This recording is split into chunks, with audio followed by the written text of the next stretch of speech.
7 साल हो गए तुझे इस घर में आए हुए, पर तुझे रत्ती भर भी अंदाजा हुआ है आज तक? इतना सारा आटा गूंथ कर बस पटक कर रख दिया। अब इस बासी आटे की रोटी कौन खाएगा? देख बहू, अन्न की बर्बादी तो मैं होने नहीं दूंगी। अब इस आटे की रोटी तू ही खाएगी। तू अपने लिए बनाएगी, चाहे एक बार में खा या 2 बार में खा। जब खुद खाएगी तब अकल ठिकाने आएगी तेरी। बस पैसे की बर्बादी करने आता है। ले अब पकड़, अब बना अपने लिए रोटी। तो इसी आटे की रोटी खाएगी आज। इन्हें क्या पता कि पाई पाई कैसे जोड़ी जाती है, पता नहीं कैसे घर से आई है।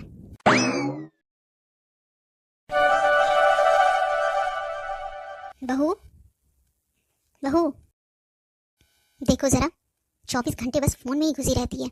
आवाज दे रही हूँ, सुनाई तक नहीं दे रहा है इसे। बहू। जी मम्मी जी। बस फोन में ही लगी रह तू, और तो कुछ काम है नहीं तुझे। आवाज दो तो सुनाई नहीं देता है, फोन में बस घुसी पड़ी रह। ये ले घी, मेरी लखनऊ वाली जीजी आ रही है, थोड़ी देर में आ जाएगी वो। खाने का तो अभी समय है नहीं, तो उनके लिए बढ़िया देसी घी की गरम गरम हलवा बना देना, और अच्छे से भूनना, कच्चा मत छोड़ देना। ले पकड़ घी। ठीक है मम्मी जी। इतने साल हो गए ब्याह को, पर ढंग का कोई काम नहीं सीखा। माँ ने कुछ सिखा कर ही नहीं भेजा है इसे। सुमित्रा, कई दिनों से मन बड़ा भारी हो रहा था, सोचा आज मिल ही आऊँ तुझसे। बहुत अच्छा किया जीजी जो आप आ गई। आपको देखकर ही ऐसा लगता है कि मेरा कोई अपना है, आज भी कोई बड़ा है, वरना मायके में अब कौन ही पूछता है। मायका तो भाई भतीजों से होता है सुमित्रा। कौन सा मायका जीजी? क्या कभी भाई फ़ोन करके हाल पूछते हैं? क्या कभी बच्चों को बुलाते हैं?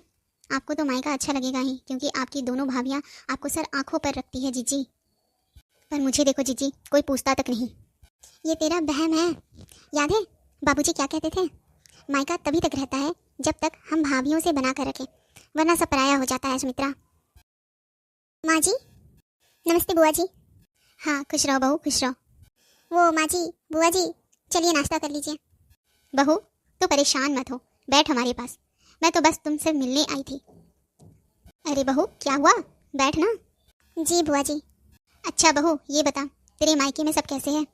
सुना है तेरे भाई की शादी हुई है, नई भाभी कैसी है? जी बुआ जी, सब ठीक है मेरे मायके में, और भाभी भी बहुत अच्छी है। और वो तेरा छोटा राजकुमार कहाँ है बहू? वो बुआ जी प्ले स्कूल गया है, आजकल स्कूल में डलवाया हुआ है ना। अरे जीजी 3 साल का भी नहीं हुआ है अब तक मेरा पोता, और नखरे तो देखो। प्ले स्कूल की अलग से फीस, फिर बड़े स्कूल में डालो तो वहाँ की अलग से फीस। आजकल तो जीजी ये सब बस चोंचले हैं और कुछ भी नहीं। हमारे समय में तो कुछ भी नहीं था ये सब, हम तो डायरेक्ट एक ही स्कूल में भेजते थे अपने बच्चे। अरे सुमित्रा आजकल तो 2.5 साल में ही बच्चे जाने लगते हैं स्कूल। वैसे बहू अब बेटा बड़ा हो गया है तुम्हारा, दूसरे बच्चे की तैयारी कर लो, इतना गैप ठीक नहीं। क्यों सुमित्रा, गलत कह रही हूँ क्या मैं? जिज्जी कह कह कर थक गई मैं। पर आजकल की ये पीढ़ियाँ, पढ़ी लिखी बहुएं हमारी बात मानती कहाँ हैं। इन्हें लगता है कि हम तो अनपढ़ है, अनपढ़, सारा ज्ञान इन्हीं के पास है। बुआ जी मैं चाय लेकर आती हूँ। देख लो जिज्जी, दो सब इनके भले के लिए कह दो तो इनको बुरा लग जाता है। चल दे उठकर मुँह फुलाकर। अरे नहीं नहीं बेटा, चाय नहीं, मुझे डॉक्टर ने मना किया हुआ है, तुम बैठ हमारे पास। बस ये बता दूसरी खुशखबरी कब सुना रही है? हमें भी दावत खानी है। बुआ जी आपको जो खाना है मैं अभी आपको बनाकर खिला दूंगी, पर दूसरा बच्चा नहीं बुआ जी, और अभी नहीं। मुझे अभी इसी की जिम्मेदारी ठीक से नहीं संभलती। अरे तो हम हैं ना, तेरी सास अभी तंदुरुस्त है, तेरी ननद प्रीति आ जाएगी, सब मिलकर पाल लेंगे बहू। नहीं बुआ जी, मैंने एक बार माँ बनकर देख लिया है, अब दोबारा वो सब झेलने की हिम्मत नहीं है। बुआ जी जब एक औरत को सबसे ज़्यादा साथ की ज़रूरत होती है तब उसे अकेले छोड़ दिया जाता है, उसे मानसिक तौर पर प्रताड़ित किया जाता है। मैं उस सदमे से बड़ी मुश्किल से बाहर आई हूँ बुआ जी, इसलिए अभी तो मैं नहीं कर सकती हूँ। सुमित्रा क्या कह रही है बहू?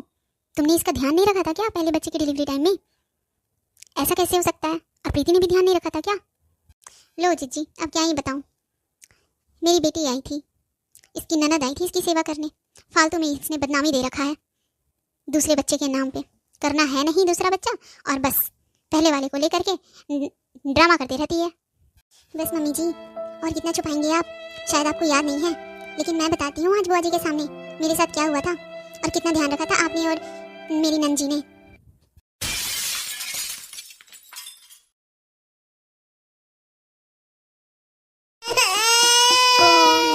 चुप हो जाओ, रुको मैं अभी साफ करती हूँ। दीदी दीदी दीदी दीदी। ओफो क्या है भाभी, बस बार बार आवाज देते रहती हो, कभी मुझे कभी मम्मी को, कभी चैन से रहने भी दिया करो हमें। वो प्रीति दीदी, बाबू ने पॉटी कर दी है, जरा साफ कर दीजिए ना, मुझसे उठा नहीं जा रहा है, इसलिए मैंने आपको आवाज लगाई। छी भाभी, ये काम मैं नहीं कर सकती, कुछ और हो तो बताओ। तो दीदी आप मम्मी जी को बुला दो। वाह भाभी वाह, आप इंसानी हो ना, खुद को इंसानी समझती हो ना, या भगवान समझ कर बैठे हो। हम दोनों माँ बेटी अभी सारा काम खत्म करके आराम ही करने बैठे थे कि आपके ड्रामे शुरू हो गए। दीदी मैं ड्रामा क्यों करूँगी, आप मेरी हालत तो देखो।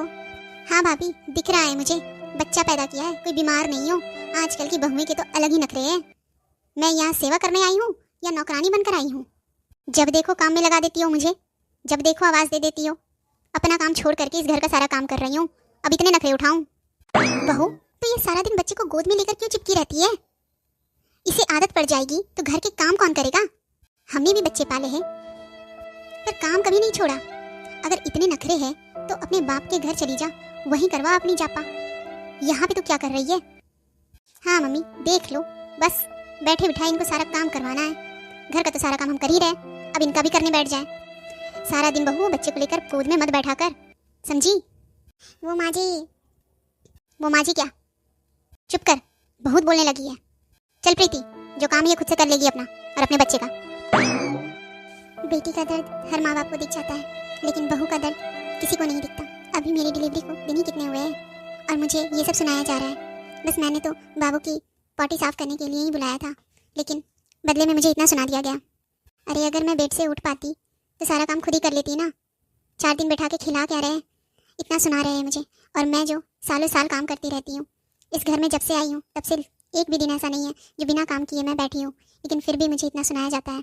आज डिलीवरी के बाद 6 दिन मैं बेड पे क्या रेस्ट कर ली, इन्होंने तो मुझे मेरी औकात ही दिखा दी। लेकिन कोई नहीं, मेरे बच्चे का काम है ना, तो मैं तो करूँगी ही। ये लोग करे चाहे ना करे। बस बुआ जी, बस यही सब देख कर ना मैंने उसी समय तय कर लिया था कि अब मुझे दोबारा कोई बच्चा नहीं करना।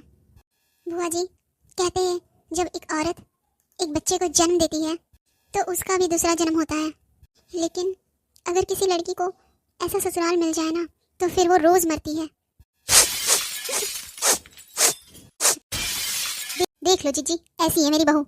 अरे क्या कमी छोड़ी थी इसकी सेवा में। मेरी बेटी अपना घर बार छोड़कर 20 दिन यहाँ रही थी और इसने भलाई का ये सिला दिया है, बदनाम कर दिया इसने मुझे और मेरी बेटी को। चुप हो जा सुमित्रा, चुप हो जा। अंजलि की तरफ देख, वो कितना दुखी है। वो क्यों नहीं चाहती दूसरा बच्चा? तुम लोगों की हरकत की वजह से। तुझे लगता है तेरी बेटी यहाँ 20 दिन रह के उसकी सेवा करके गई, पर उन 20 दिनों में बहू ने कितने ताने, कितना कुछ उसने सुना अपने मायके के खिलाफ, अपने बच्चे के खिलाफ, अपनी। अरे उस दौरान इस नन्ही सी जान की क्या गलती थी? और तेरी बहू की, तूने और तेरी बेटी ने उसका ख्याल रखने के बजाय उसे ताने मारे, उसकी सेवा नहीं करी। उसके घर वालों से जापा के नाम पर जबरदस्ती गहने और पैसों की मांग करी तुम दोनों माँ बेटी ने, जबकि वो जानते थे कि उनकी हैसियत है नहीं। फिर भी जीजी, सुमित्रा शर्म कर। तू कहती थी बहू ने बुराई की, मेरी बेटी की, अपने ससुराल की, अपने मायके में जाके, लेकिन यहाँ तो कुछ और ही हो रहा है। बहू जब अपने बच्चे को जन्म देती है ना तो उस घर का वंश बढ़ाती है, अपने मायके का नहीं। पर जब उसे देखभाल की जरूरत होती है तो उसे मायके भेज दिया जाता है। क्यों सुमित्रा? तेरे से ऐसी उम्मीद नहीं थी मुझे। और तूने जो घाव दिया है ना अपनी बहू को, ये कभी नहीं भूलेगी और ना कभी तुझे माफ़ करेगी। ना तुझे इस चीज़ के लिए कभी माफ़ी मिलनी चाहिए मेरे हिसाब से। औरत का दूसरा जन्म होता है जब वो माँ बनती है, और तूने उसे उस वक्त भी सुकून नहीं दिया। मुझे यहाँ अब एक पल नहीं रुकना है। जीजी सुनो तो, मुझे कुछ नहीं सुनना। जीजी सुनो तो, शायद मैंने वही किया जो मेरे साथ हुआ था जीजी, मेरे समय में। पर मैंने ये नहीं सोचा कि जो दर्द मैंने सहा वो मुझे अपनी बहू को नहीं देना चाहिए था। मैं नादानी में ये सब कर गई जीजी। अरे शर्म कर ले सुमित्रा, नादानी कहती है तू इस चीज़ को? हाँ जीजी मुझे माफ़ कर दो जीजी, लेकिन अब ऐसा कुछ नहीं होगा। मैं अपनी बहू के साथ इतना भेदभाव अब कभी नहीं करूँगी। मुझे मेरी गलती का एहसास हो गया है। अरे बेअकल, माफ़ी मांगनी है तो अपनी बहू से मांग। तेरी गलती माफ़ करने के लायक नहीं है, लेकिन तू अगर उसे प्यार से रखेगी ना तो वो तुझे एक दिन ज़रूर माफ़ कर देगी। और मेरी बात एक हमेशा याद रखना, जैसा व्यवहार तू अपनी बहू से करेगी वैसा ही तेरे साथ एक दिन होगा, तेरी बेटी के साथ होगा। इसीलिए बहू को भी अपनी बेटी के बराबर दर्जा दिया कर।